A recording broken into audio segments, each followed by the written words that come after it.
চরম উগ্রপন্থার কারণে রাজ্যে প্রাণ দিয়েছেন বহু সাধারণ মানুষ। বৈরীদের মূল স্রোতে ফিরিয়ে আনতে সদর্থক উদ্যোগ নিয়ে প্রচেষ্টা নিয়েছে কেন্দ্রীয় ও রাজ্য সরকার।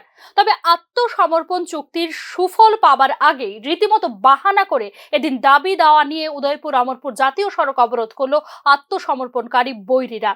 রাস্তা অবরোধের ঘটনা শুনতে পেয়ে ছুটে আসেন অমরপুর মহকুমা পুলিশ আধিকারিক। কথা বলেন আত্মসমর্পণকারী বৈরীদের সঙ্গে। সরকার যখন সদর্থক উদ্যোগ নিয়ে অনুকূল পরিবেশ তৈরি করতে চাইছে, তখন কদিন পর পর এই ধরনের অবরোধ আন্দোলন কতটা যুক্তিযুক্ত সেই নিয়ে বিভিন্ন মহলে উঠেছে প্রশ্ন।